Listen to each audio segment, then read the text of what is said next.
পীর আল্লামা ইমরান উদ্দিন সিদ্দিকী সাহেবের সভাপতিত্বে এখানে দীর্ঘ আলোচনা হয়েছে।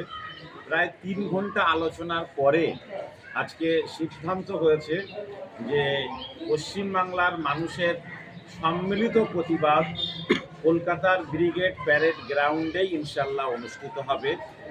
যত দ্রুত সম্ভব প্রশাসনের সঙ্গে কথা বলে দিন ধার্য করে এবং দিনের জায়গার অনুমতি নিয়ে খুব তাড়াতাড়ি তা আমরা পশ্চিমবাংলার মানুষকে ইনশাল্লাহ জানাতে পারব। এ বিষয়ে ফুরফুরা শরীফের পীরজাদাগণ এবং রাজ্যের বিভিন্ন মুসলিম সংগঠন গোটা বাংলায় তারা সক্রিয় প্রতিবাদ এবং প্রচেষ্টা চালিয়েছেন। এই প্রচেষ্টায় ফলে গোটা বাংলা খুব অল্প দিনে কলকাতার ব্রিগেড প্যারেড গ্রাউন্ড সমাবেশ সফল করার জন্যে তারা অত্যন্ত দৃঢ়তার সঙ্গে গোটা বাংলা জেগে উঠেছে। আমরা গোটা বাংলার মানুষকে জানাতে চাই, আপনারা হতাশ হবেন না।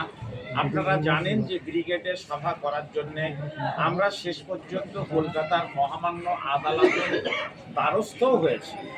আদালত এবং বর্তমান পরিস্থিতি সব কিছু মূল্যায়ন করে একটু সাময়িক পিছিয়ে তারিখটা পরিবর্তন করে পিছনের দিকে আসতে হয়েছে। তার মানে ব্রিগেড সমাবেশ হবে না এটা নয়। আমরা বাংলার সমস্ত সংগঠক ভাইদেরকে অনুরোধ করেছিলাম যে আপনারা যারা যারা কলকাতার ব্রিগেড সমাবেশে আসার জন্য গাড়ি ভাড়া করেছিলেন, আপনারা গাড়িগুলো শুধুমাত্র ওই দিন আসতে হবে না, তাদের যে টাকা দেওয়া আছে সেটা আপনারা ফেরত নেবেন না, ব্রিগেড সমাবেশেই আর আসবেন। দ্রুত পরবর্তী দিন ধার্য হবে এবং সেই দিনে আপনারা কলকাতায় ওই গাড়িতে করেই আসবেন।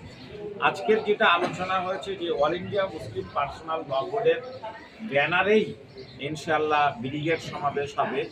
বাংলার সমস্ত মানুষকে নেওয়ার জন্য, সমস্ত সংগঠনকে নেওয়ার জন্য ফুরফুরা শরীফের দায়িত্বশীল পীর সাহেবগণ, পীরজাদাগণ তারা অত্যন্ত উদারতার সঙ্গে চাইছেন যে না, এই বৃহত্তর স্বার্থে আমরা সব ঐক্যবদ্ধভাবেই প্রচেষ্টা চালাবো।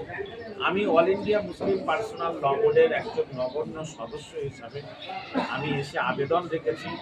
যতবার ততবারই আমার কথায় তারা সাড়া দিয়েছেন। আমি বিগত দিনেও জানিয়েছি অল ইন্ডিয়া মুসলিম পার্সোনাল ল বোর্ডের জেনারেল সেক্রেটারি মহতারাম সভাপতি এবং অন্যান্য দায়িত্বশীলদের পশ্চিমবাংলা সফরে এলে ফুরফুরা শরীফেও আসবেন এবং ফুরফুরা শরীফের পীর সাহেবদের যথাযথ মর্যাদা দেওয়ার জন্যে এই অর্গানাইজিং কমিটিতে যেমন জয়েন্ট কনভেনার হিসাবে ফুরফুরা শরীফের দায়িত্বশীল ভাইজানদেরকে সেখানে রাখা হবে।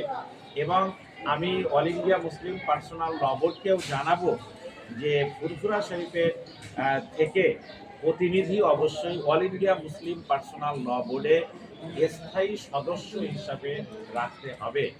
এটাও আমি অবশ্যই জানাবো, দায়িত্ব নিয়েছি। আজকে লিখিতভাবে রেজুলেশন হয়েছে, সেই রেজুলেশন আমরা আজকে রাত্রেই দিল্লিতে পাঠিয়ে দেবো ইনশাল্লাহ এবং খুব তাড়াতাড়ি সভা সমাবেশ করার জন্য যতটা প্রস্তুতি দরকার ততটা প্রস্তুতি নেওয়া হবে।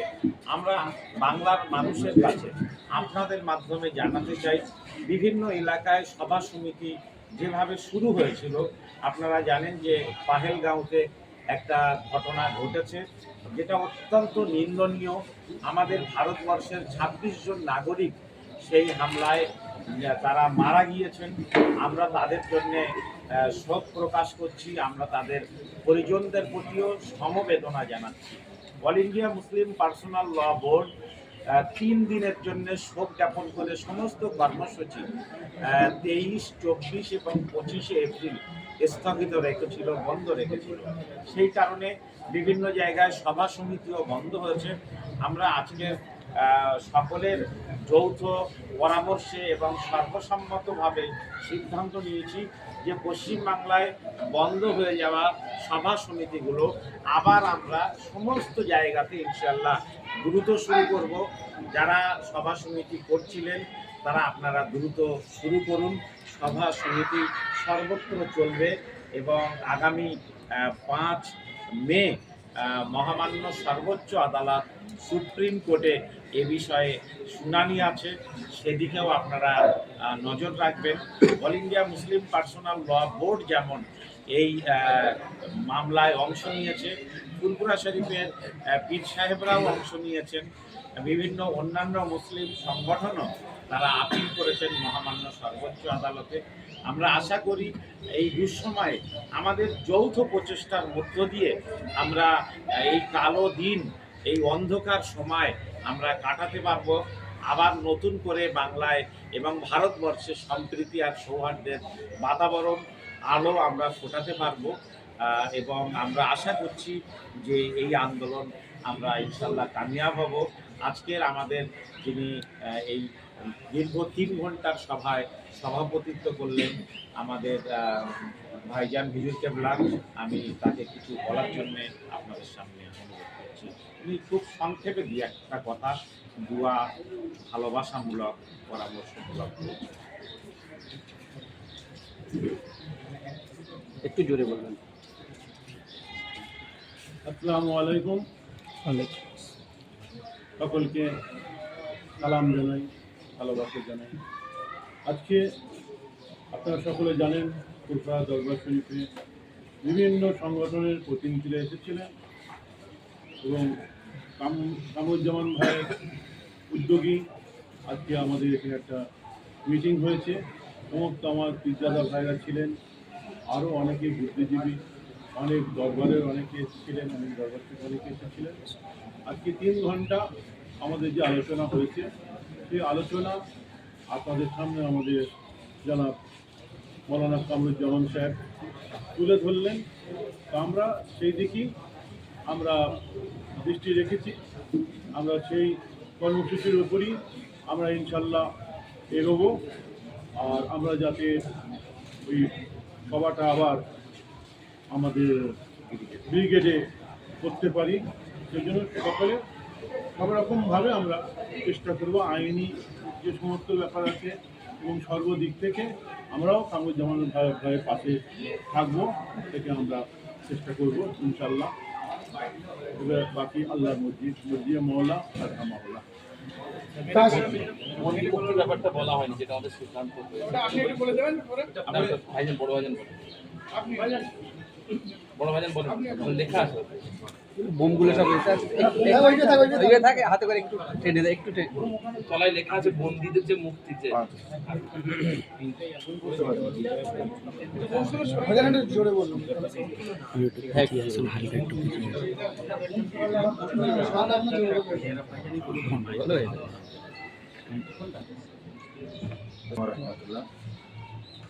এবং আজকে আমাদের ফুরফুরা শরীফে বিভিন্ন সংগঠনের মানুষেরা, বিভিন্ন মাসরাকের মানুষেরা তারা এসেছিলেন। এসে আমাদের অকাপ যে কালা কানুন পাস হয়েছে সেটা নিয়ে একটা আলোচনা হলো। যে আমাদের একটা সভা করার কথা ছিল ব্রিগেডে, যেটা নিয়ে বিভিন্ন প্রোপাগান্ডা আপনারা শুনছিলেন। কারো পছন্দ হচ্ছে, কারো পছন্দ হচ্ছে না, কেউ জানিয়েছে, কেউ জানায়নি। এখানে কার ছেলের মেয়ে বিয়ে হচ্ছে বা কি হচ্ছে আমি তো বুঝে উঠতে পারিনি। নতুন করে ব্যক্তিগতভাবে আমি বলি, আমার কিছু পাওয়ারও নেই, হারাবারও নেই, এনাদেরও কিছু নেই। নতুন করে আমাদের এই ঝাঁপিয়ে পড়ার কারণ কি? আর আমার কোনো রাজনৈতিক ভবিষ্যৎও নেই যে আমার আগামীতে ব্রিগেড মাথায় রেখে আমি কোনো ব্রিগেডে যাবো কি যাবো না, এইসব ব্যাপারও আমার নেই। আজ আমরা যেটা দেখতে পেলাম অত্যন্ত বেদনাদায়ক ব্যাপার, যে এত বড় একটা ঘটনা ঘটে গেল ভারতবর্ষের মাটিতে। কালা কানুন পাস হলো, যেটা বাবা সাহেব আম্বেদকরের রচিত সংবিধানকে ছেড়ছাড় করা হলো।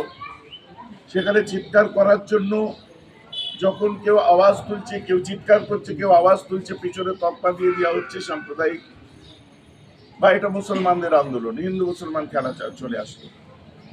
পার্লামেন্টে যারা লড়াই করেছে তাদেরকেও স্যালুট জানাই, তারা তো মুসলমান নয়। আর বিভিন্ন স্কলার পার্সন, যারা ইন্টেলেকচুয়াল পার্সন, যারা আজও লড়াই করছে আমাদের এই আন্দোলনে আছে, তাদেরকেও আমরা স্যালুট জানাই। বিভিন্ন সম্প্রদায়ের মানুষেরা আছে। এই আন্দোলন করতে গিয়ে মুর্শিদাবাদে একটা অপ্রীতিকর ঘটনা ঘটে গেল, যেটা না ঘটলেই ভালো হতো। অবাঞ্ছিত ঘটনা, প্রাণ গেল, তাদের প্রতি আমার সমবেদনা। উল্টো দিকে অনেক নিরীহ ছেলেদের সেই কেসের অন্তর্ভুক্ত করে তাদেরকে তুলে নেওয়া হলো, তারা আজ, অথচ তারা তার সঙ্গে কোনোভাবে, আমরা গ্রাসরুট লেভেলে যেটা খবর নিয়ে আমরা হোমওয়ার্ক করে দেখেছি, কোনো তাদের সম্পর্ক নেই, অথচ সেই ছেলেগুলো কেস খেয়ে বসে রইল। আমরা চাইবো একদিকে যেমন ব্রিগেড হোক, আর শুনুন একটা কথা ভেঙে দিই, ব্রিগেড ব্রিগেড ব্রিগেড দিয়ে যারা জলঘোলা করছে, আমি যে দেখেছি ওই যে দেখেনি, এই হয়েছিল ওই হয়েছিল অমুক তমুক, না এখানে কোনো কামরুজ্জামান সাহেব ফ্যাক্টর, না কোনো হুজুর ফ্যাক্টর, না কোনো ফ্যাক্টর, কিছু ফ্যাক্টর নয়। আমরা হুজুররা, কামরুজ্জামান সাহেব এবং বিভিন্ন দলমতের মানুষ, বিভিন্ন সংগঠন এক জায়গায় হয়েছে, কারণ সওয়ালটা কমের এসেছে। এখানে ব্যক্তিগত সব স্বার্থ ত্যাগ করে দিয়ে, ক্রোধ গ্লানি ত্যাগ করে দিয়ে, আমার মনে হয় যে এই জায়গাটায় যদি না ঝাঁপিয়ে পড়া হয়, কাল আল্লাহর কাছে আমাদেরকে মুখ দেখাতে হবে। বাকি রইল উৎপাটন, যে সমস্ত কথাবার্তাগুলো উড়ে কানে আসছে, এইসবের আমি চুল পরিমাণ গুরুত্ব দিই না। যে এই হলে ওই হবে, ও থাকলে ওই হবে, অমুক থাকলে অমুক হবে, এসব বাচ্চাদের ওই হাড়ি কুচি খেলা, ওসব গুরুত্ব দিই না আমি। বাকি আমরা যে আজ এখানে বসলাম, ব্রিগেড পারমিশন হবে, ব্রিগেড করব। পারমিশন হবে না ঘরে হাত চুরি হাতে দিয়ে বসে থাকবো? আর দেখতেই তো পাচ্ছেন সমস্ত রাজনৈতিক দল তারা ব্রিগেড করছে, সমস্ত দল রাজনৈতিক দলের তারা পারমিশন পেয়ে যাচ্ছে। আমাদেরও লক্ষ্য করার আছে কারা পারমিশন পাচ্ছে আর কারা পারমিশন পাচ্ছে না। পীড়িত কাদের সঙ্গে বেশি থাকলে পারমিশন পাওয়া যায়, আর আমরা কেন পেলাম না? যে আমাদের সেই পীড়িত নেই বলেই আজ আমরা পাইনি। সরকারি আপনার কি বলে বিভিন্ন রাজনৈতিক দল যারা পারমিশন পেয়েছে, ভিতরে নিশ্চয়ই পীড়িত আছে, না হলে কিছু একটা টান আছে। আগামীতেও কারা পায় আমরা সেটাও দেখব, আর আমরা কেন পেলাম না এটাও পর্যালোচনা সেই সময় করা হবে। বাকি ব্রিগেড হবে ইনশাল্লাহ, আমরা পারমিশন দিয়ে ডেট সম্প্রচার করব। তো এটা আমরা আলোচনা করে মাফ করবেন, পারমিশন নিয়ে আমরা সম্প্রচার করব। আমাদের এত আশ্বাস দেওয়ার পরে হঠাৎ করে কোথার থেকে কি হলো জানি না, কেউ আস্তিনের ভিতরে সাপ হয়ে থাকে, কেউ প্রকাশ্য শত্রু হয়ে থাকে। দোষারোপ করা আমাদের ওলামাদের কাজ নয়, কিন্তু এইগুলো আমরা ফেস করেছি, হাকিকাতটা বললাম। তারপরে আমরা কদিন একটু আন্দোলন থামিয়ে রেখেছি, আর আপনাদেরকেও বলবো একটু, কারণ ওই মেয়েটিকে আমরা সমবেদনা জানাই যে 6 দিন বিয়ে করে স্বামীর পাশে বসেছিল, স্বামীর লাশ আগলে।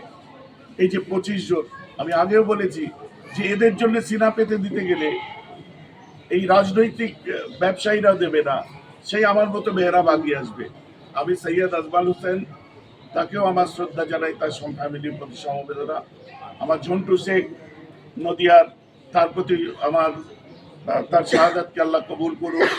সাথে সাথে এই যা পাহেলগামে আমার যত ভাইয়েরা চলে গেল, প্রত্যেকের সাথে, এটা ইসলাম নয়, এটা ইসলামের রীতিনীতি নয়, এটাই হচ্ছে আসলে হচ্ছে ওই টেররিস্টদের কাজ।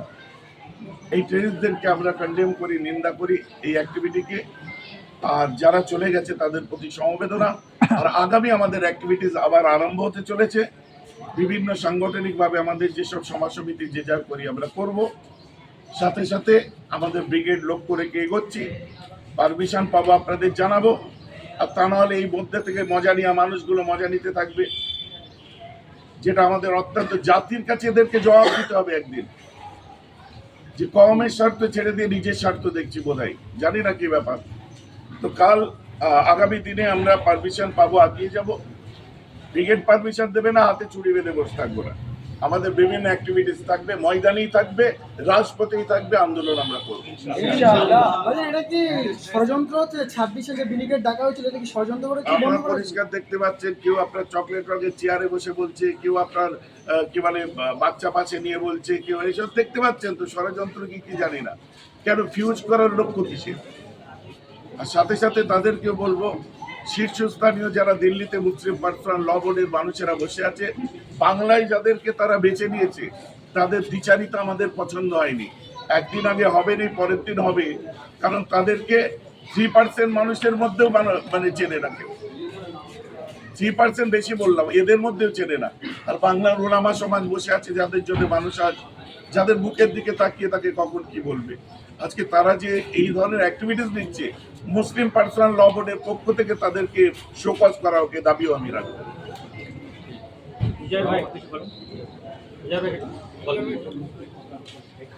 আমাদের আজকের 1 ঘন্টা ব্যাপী যে আলোচনা লাগবে না আলোচনা, সেই আলোচনাতে যা যা সিদ্ধান্ত নেওয়া হয়েছে, যে যে আলোচনা হয়েছে সেগুলো আমার বড় ভাইজানের সবাই মিলে আলোচনা করেছেন। আর একটা পয়েন্ট বাকি আছে, সেটা একটু বলে দিই। সেটা হলো আজকের ফুরফুরা শরীফের বিভিন্ন দায়িত্বশীল পীরজাদাগণ এবং রাজ্যের বিভিন্ন মুসলিম সংগঠনের নেতৃস্থানীয়গণ একটা সিদ্ধান্ত নিয়েছেন। সেটা হলো যে আমাদের প্রত্যেকের পক্ষ থেকে আমাদের পশ্চিমবঙ্গের মুখ্যমন্ত্রীর কাছে জোরালো দাবি থাকবে যে এতদিন পর্যন্ত যেখানে যেখানে ওয়াকাফ আইনের বিরুদ্ধে আন্দোলন করতে গিয়ে মানুষকে অ্যারেস্ট করা হয়েছে, তাদের মধ্যে যারা নির্দোষ আছেন, কারণ আমরা দেখেছি মাস অ্যারেস্ট হয়েছে, মানুষকে কোনো কিছু না তাকিয়ে মানুষকে অ্যারেস্ট করা হয়েছে। তো এই মাস অ্যারেস্টের মধ্যে বহু মানুষ আছেন যারা নির্দোষ। তো সেই নির্দোষদেরকে অবিলম্বে তাদেরকে জেল থেকে মুক্তি দেওয়া হোক, এই দাবি আমাদের পশ্চিমবঙ্গের প্রত্যেক গ্রুপের, প্রত্যেক অর্গানাইজেশনের যারা নেতৃস্থানীয় আছেন তাদের দাবি, যাদের দাবি। এবং আরেকটা কথা, যে আমরা যতদিন পর্যন্ত ওয়াকাফ আইন প্রত্যাহার না হচ্ছে, পশ্চিমবঙ্গের মুসলমানগণ ততদিন আন্দোলন করবেন, রাস্তায় থাকবেন। আমাদের কাছে ইতিমধ্যে খবর এসে পৌঁছেছে, আপনারাও সকলে জানেন, যে পশ্চিমবঙ্গের বিভিন্ন থানার যারা দায়িত্বশীল আছেন, যারা অফিসার আছেন, তারা আমাদেরকে ওয়াকাফ আন্দোলনের জন্য তারা অনুমতি দিচ্ছেন না। আজকে এখান থেকে আমরা সিদ্ধান্ত নিয়েছি যে এটাও আমাদের জোর দাবি থাকবে পশ্চিমবঙ্গের পুলিশ মন্ত্রীর কাছে এবং পশ্চিমবঙ্গের প্রত্যেকটা থানার দায়িত্বশীলের কাছে, যে আমরা শান্তিপ্রিয় মুসলমান, শান্তির সাথে গণতান্ত্রিক পদ্ধতিতে আন্দোলন করতে গেলে যতটুকু যা প্রয়োজন আমরা ততটুকুই করছি। সেই জন্য আপনারা অবশ্যই আমাদেরকে সাথ দিন, যাতে কোনো অপ্রীতিকর ঘটনা না ঘটে, সেই জন্য আপনারা ব্যবস্থা নিন। এর সাথে সাথে আমাদেরকে এই আন্দোলন গণতান্ত্রিক পদ্ধতিতে আন্দোলন হবে, এর জন্য আপনারা অনুমতি দিন, সেই দাবিটাও আমাদের আজকে সকলের পক্ষ থেকে পশ্চিমবঙ্গের সমস্ত আধিকারিকদের কাছে থাকলো। মুখ্যমন্ত্রী তো বলছে যে দিল্লি গিয়ে আন্দোলন উত্তর দেবেন না? না, দিল্লি যে তো বাগড়ি সোনপুরে যারা আন্দোলন করলো, ওরা সোনপুরটা দিল্লির মধ্যে না ওয়েস্ট বেঙ্গলের মধ্যে। 20 তারিখ, গত 20 তারিখে এই যে অবাঞ্ছিত কথাবার্তা, মানে দিল্লিতেও হচ্ছে। কে বলেছে আন্দোলন? দিল্লিতেও আন্দোলন চলছে। করছে কারা? ওয়াকাফ এবং যারা সংবিধান প্রিয় মানুষেরা, কাশ্মীর থেকে কন্যাকুমারী তারা আন্দোলন করছে। সেখানে আমাকে যেই করতে হবে তার কি মানে? দিল্লিতে দিল্লির লোক, বোম্বের লোক, এই আন্দোলনটাই সব জায়গায় হচ্ছে। বাংলার মানুষ বাংলায় করছে। ধন্যবাদ।